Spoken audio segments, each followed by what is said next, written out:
Imagine um campo de batalha onde as comunicações são cortadas, os drones caem do céu e os sistemas de navegação simplesmente falham. Esta é a realidade da guerra moderna, onde a morte chega sem aviso, invisível e implacável.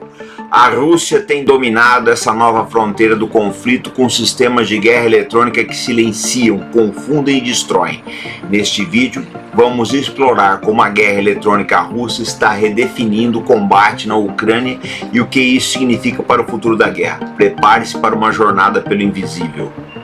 Olá, combatentes do canal da guerra. Durante a Primeira Guerra Mundial, as primeiras tentativas de guerra eletrônica apareceram com a interceptação e interferência de transmissões de rádio inimiga. A coisa era feita de uma forma bem primitiva ainda. Já na Segunda Guerra Mundial, a guerra eletrônica ela se tornou essencial, Então, o Reino Unido usou radares para detectar as aeronaves da Alemanha, e ambos os lados desenvolveram tecnologias de contramedida, como o chaff, aquelas tiras metálicas para enganar radar, aparece durante a Segunda Guerra Mundial.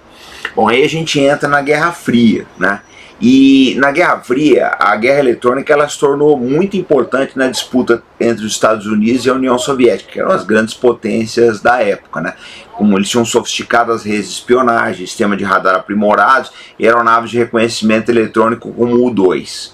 No Vietnã, se viu um uso intenso de contramedidas eletrônicas com bloqueio de radares de defesa aérea e mísseis guiados.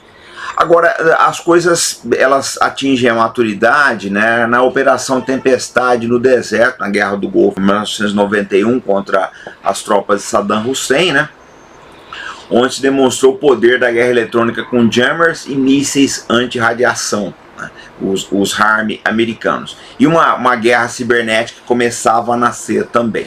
Bom, hoje a gente observa aí o que acontece, na guerra na Ucrânia, e a gente nota que tanto a Rússia quanto a China elas investem pesadamente em sistemas de bloqueio de satélites e comunicação militar.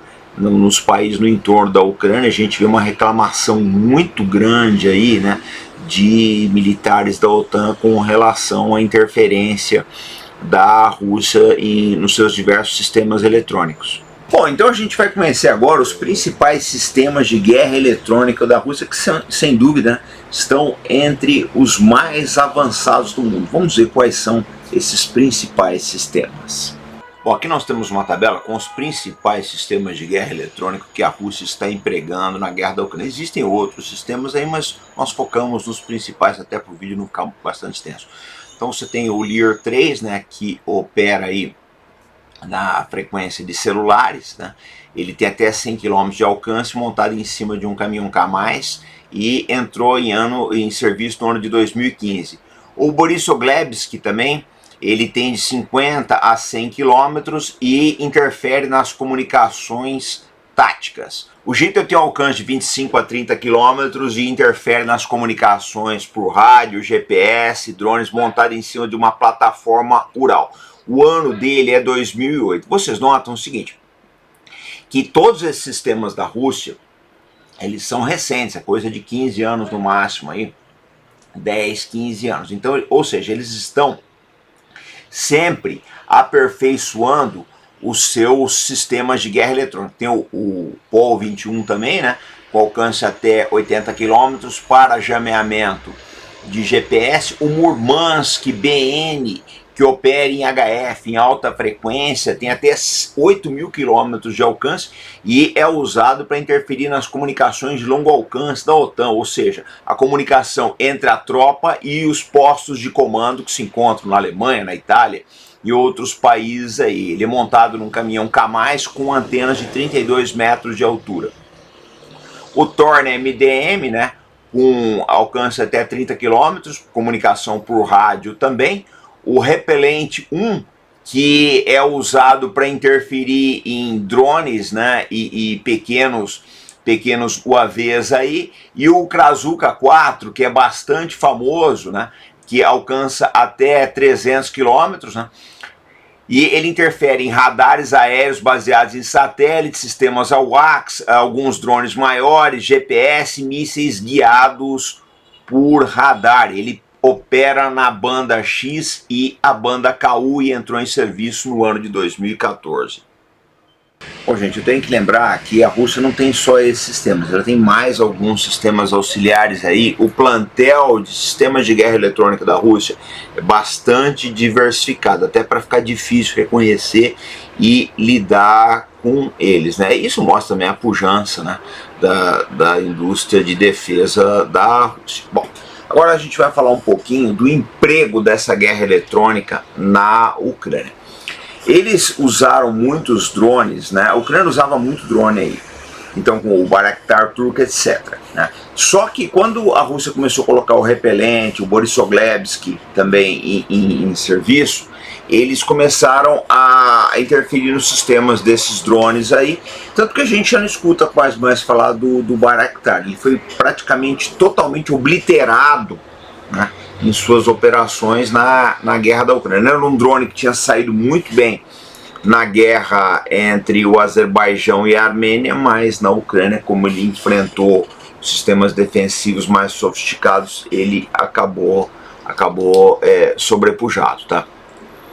E o Lear 3 e o RTUT-BM são usados para interferir nas comunicações táticas da Ucrânia, né? Então, quando você interfere nas comunicações táticas, você dificulta muito a coordenação de companhias, dos pelotões, etc.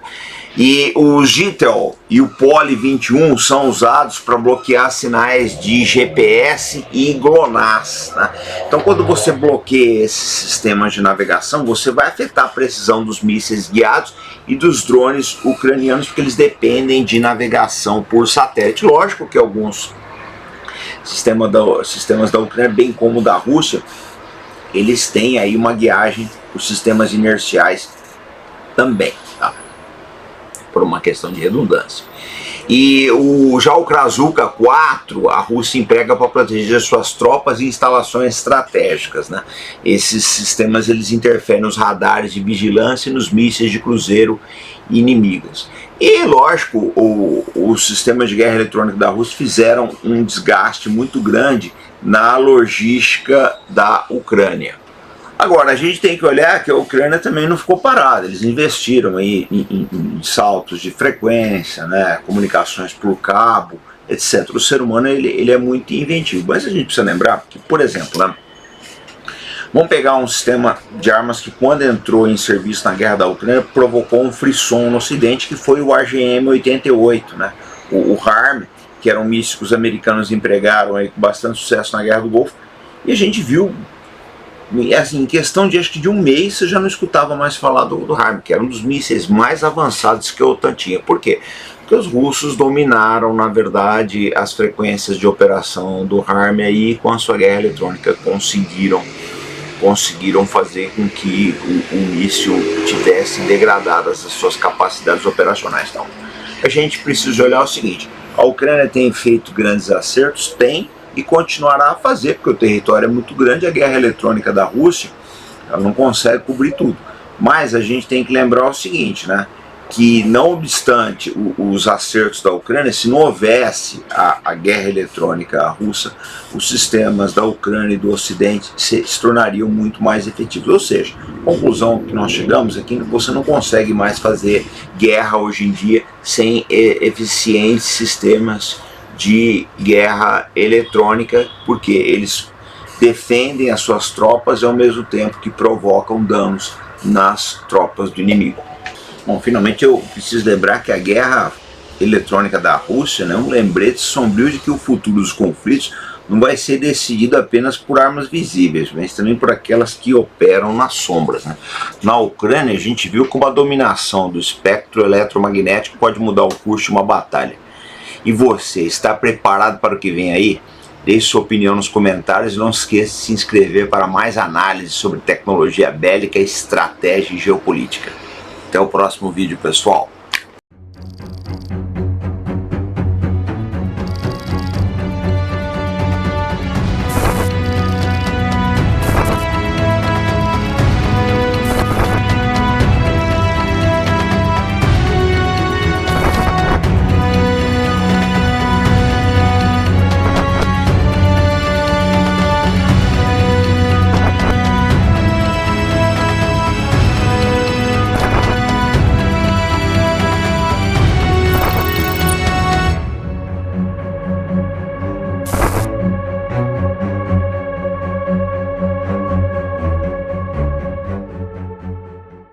Bom, gente, na nossa lista de desejos que se encontra aqui na descrição do vídeo, vocês acham aí muitos livros sobre a guerra da Ucrânia. E eu lembro o seguinte, os livros entregues pelo sistema de entregas da Amazon chegam de forma bastante rápida, tá?